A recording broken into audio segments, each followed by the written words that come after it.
আসসালামু আলাইকুম। কেমন আছেন আপনারা সবাই? আশা করি ভালো আছেন। আলহামদুলিল্লাহ আমরাও ভালো আছি।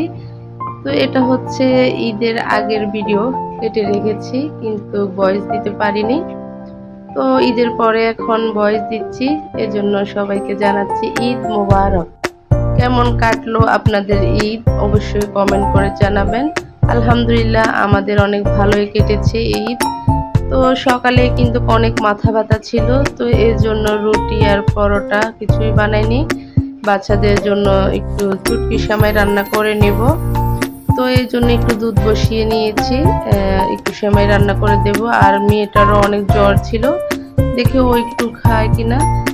ইদানিং একটু অনেক রাত্রে শোয়া পড়ে, তো ঘুম হয় না, সকালে উঠতে পারি না। তো মাথাটা হয়তো ওজন্যে ব্যথা হচ্ছে অনেক, মাথা ব্যথা। তো একটু চা বানিয়ে নিচ্ছি আমি, কারণ চা খেলে আবার মাথা ব্যথাটা সেরে যায়।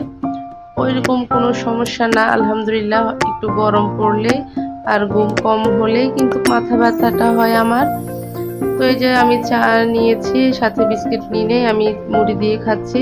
বিস্কিট খেতে পারি না আমি চায়ের সাথে, সকাল সকাল নাস্তার পরেই কিন্তু চাটা খেতে পারি। একদম ঘুম থেকে উঠে যে চা বিস্কিট খাবো ওটা খেতে পারি না। তো এই জন্য আমি মুড়ি নিয়েছি চায়ের সাথে। আর এখন সবাই খেয়েছে, বড় ছেলে, ছোট ছেলে, আর ওর বাবা দোকানে চলে গিয়েছে। তো এই জন্য মেয়েটাকে এখন একটু নিয়েছি খাওয়ানোর জন্য, যেহেতু ওর ওষুধ খেতে হবে, কারণ খালি পেটে তো আর ওষুধ খাওয়ানো যাবে না। তো এই জন্য একটু সেমাই রান্না করে নিয়েছি, দুজনেই খেতে পারবে। ছেলেরাও খেয়েছে, এখন মেয়েটাকেও খাওয়াবো। আসলে ও মাশাআল্লাহ ভালো হয়েছে রান্না করাতে, ও একটু খেয়েছে।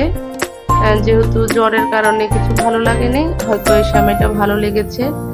তো এই যে ফ্রিজে ছোট মাছ ছিল, এটা বৃষ্টি হয়েছে যখন, এই ছোট মাছগুলো বাজারে এত পরিমাণে উঠেছিল। তো আমার বর ১ কেজি মাছ নিয়ে আসছে, তো ওগুলি ফ্রিজে রেখে দিয়েছি কিছু কেটে। আর এই যে দেখো গাছ থেকে বেগুন নিয়ে আসছে রান্না করার জন্য। তো গাছের বেগুন দেখো, একটা বাঁকা একটা চিকন, এই অবস্থা আর কি। আর দেখো আমার ঘরের মুরগিগুলা ডিম পারলো, তো জমিয়েছি। এখন কিছু ওদেরকে সিদ্ধ করে খাওয়াবো, আর বসাবো না, যেহেতু আগেরগুলা নষ্ট হয়ে গেছে। বাচ্চা হয়েছে কিন্তু বাচ্চাগুলো মরে গিয়েছে, এই জন্য আর বসাবো না, এগুলি বাচ্চাদেরকে খাওয়াবো। হয়তো একটু দেখিয়েছি, দেখো ঘরের ডিম, তারপরে গাছের বেগুন। তো আমি তোমাদেরকে ভিডিওর মাধ্যমে মাছ দেখাচ্ছি, এগুলি দেখাচ্ছি। আর আমার মেয়ে কিন্তু মাছ ধরতেছে, সেও ধরতেছে আমার সাথে। তো ভাইরা ওকে নিয়ে যাবে আসলে। আর দেখো আমি রান্না করব।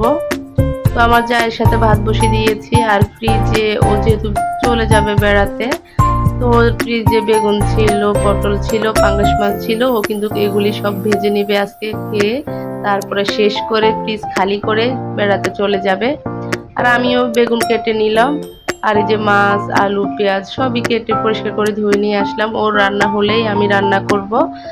আর দেখি পটল ছিল ৪টা, তো এগুলিকে আমি অফ ক্যামেরায় কুচি করে নিব, গুঁড়া মাছের সাথে দিয়ে দিব। ভাবছি গুঁড়া মাছটা পেঁয়াজ টমেটো দিয়ে রান্না করব। তো যেহেতু পটল ছিল ৪টা, তো আমি ওগুলিকে কুচি করে ছোট মাছের সাথে দিয়ে দেব। খেতে অনেক মজা লাগবে, প্রতিদিন তো একই রকম খাবার ভালো লাগে না।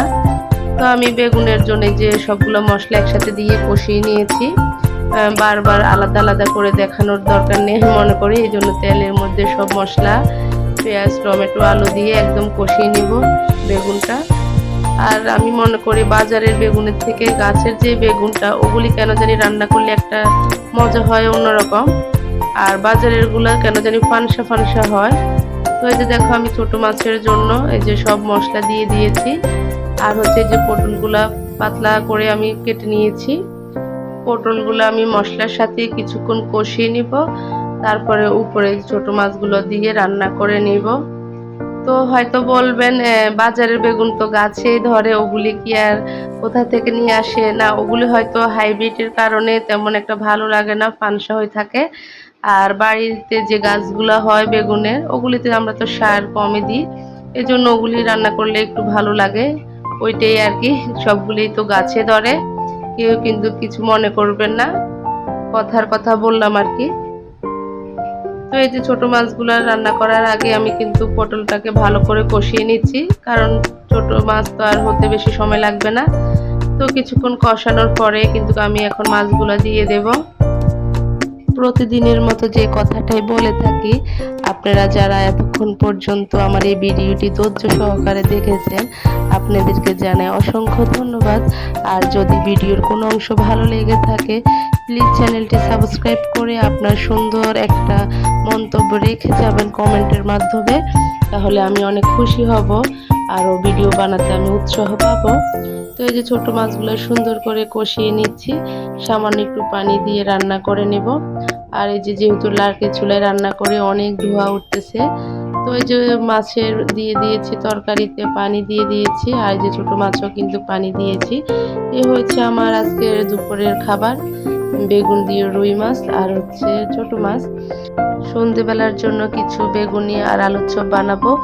তো আজকে কিন্তু অ্যালার্জি, জানি না আমার কি অবস্থা করে, আমি তারপরও বেগুনি খেয়ে নিব, সাথে ওষুধও খেয়ে নিব।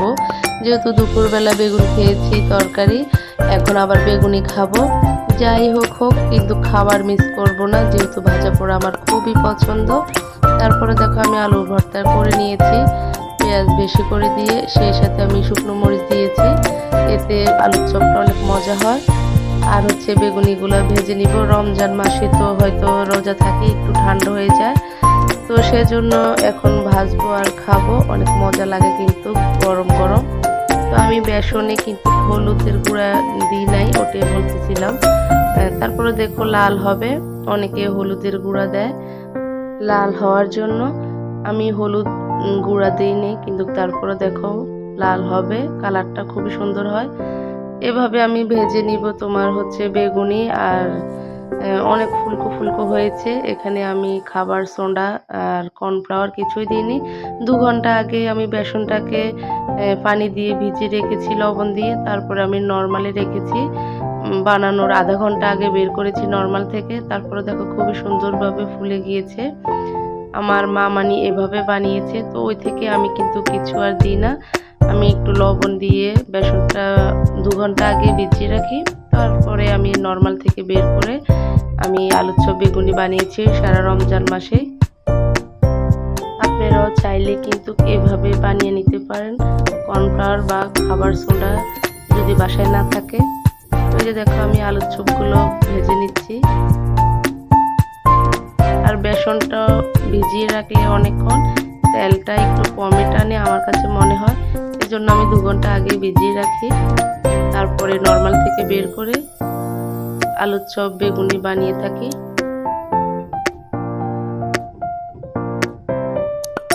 তো দেখো অনেক তেলে লেগেছে, এখন একটু কমে আসছে, তো আমি আর দিনে যেহেতু নিজেরাই খাবো, এত ডোবা তেলে আর ভাজিনি। দেখো অনেক সুন্দর হয়েছে, লাল লাল আর মচমচও হয়েছে। তো এই ছিল আজকের ভিডিও আমার, আর তোমাদের কাছে কেমন লেগেছে অবশ্যই কমেন্ট করে জানাবে। আর আমার মতো তোমরা কে কে এরকম ভাজা পোড়া খেতে পছন্দ করে প্লিজ কমেন্ট করে জানাবে। আর আমার এই ভিডিওটি তোমরা কোন জায়গা থেকে, কোন জেলা থেকে দেখেছো প্লিজ অবশ্যই কমেন্ট করে জানাবে। আল্লাহ হাফেজ, আসসালামু আলাইকুম।